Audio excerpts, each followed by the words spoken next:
Let us first understand the facts of the case. During his tax return, Enchik Muniandi claimed 40,000 ringgit as business traveling and entertainment expenses. Under Malaysian tax law, business expenses may only be deducted if they are wholly and exclusively incurred in producing business income. More importantly, taxpayers must keep sufficient supporting documents such as invoices, receipts, payment records, and logbooks. During the audit, IRBM requested evidence to support the 40,000 ringgit claim. However, Enchik Muniandi failed to produce any invoices, receipts, or business records. Because there was no documentary evidence, IRBM rejected the entire deduction. As a result, on 15 December 2025, IRBM issued a Notice of Additional Assessment, also known as Form JA, requiring him to pay additional tax. Although Enchik Muniandi believed the tax officer was being too strict, tax law requires claims to be supported by proper documentation. Therefore, personal disagreement alone is not enough to overturn IRBM's decision. Now, let us discuss the legal course of action available to Enchik Muniandi if he wishes to dispute the additional assessment. Under the Income Tax Act 1967, a taxpayer who disagrees with an assessment has the legal right to file an appeal. To do this, Enchik Muniandi must submit Form Q, which is the official appeal form prescribed under the Act. The appeal must be filed within 30 days from the date stated in the Notice of Additional Assessment. Since Form JA was issued on December 15, 2025, the last day for submitting Form Q is January 14, 2026. The completed Form Q must be submitted to the Director General of Inland Revenue, or DGIR. After receiving the appeal, the Director General will review the case. If both parties are able to reach an agreement, the matter can be settled without further proceedings. However, if no agreement is reached, the appeal will be forwarded to the Special Commissioners of Income Tax, commonly known as the SCIT.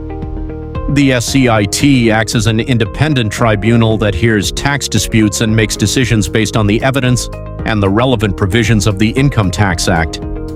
Therefore, if Enchik Muniandi genuinely believes that he has supporting evidence to justify the 40,000 ringgit deduction, filing Form Q within the prescribed period is the correct legal course of action. Now let us consider the second situation. Suppose Enchik Muniandi was hospitalized, and because of his medical condition, he failed to submit his appeal within the 30-day deadline. In this situation, the Income Tax Act 1967 provides a legal remedy.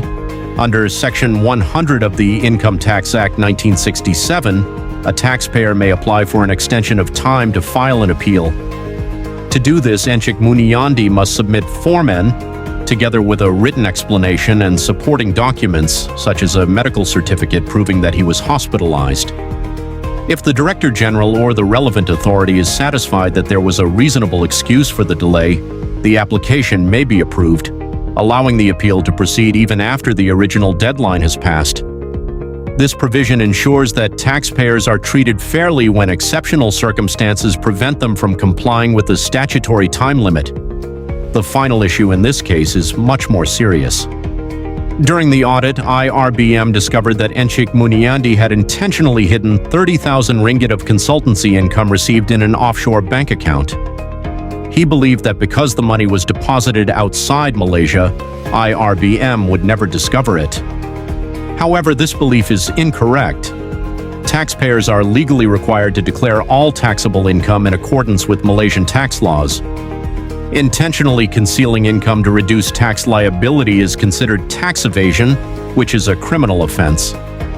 Under Section 114 of the Income Tax Act 1967, any person who willfully attempts to evade or assist another person in evading tax commits an offense.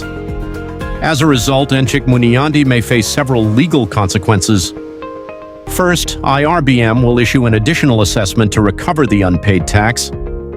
Second, he may be required to pay a special penalty of up to 3 times the amount of tax undercharged. Third, he may be fined between 1,000 ringgit and 20,000 ringgit. Finally, depending on the seriousness of the offense and the court's decision, he may also face imprisonment. Therefore, hiding income in an offshore account does not remove the legal obligation to declare taxable income. Instead, it exposes the taxpayer to severe financial penalties and possible criminal prosecution.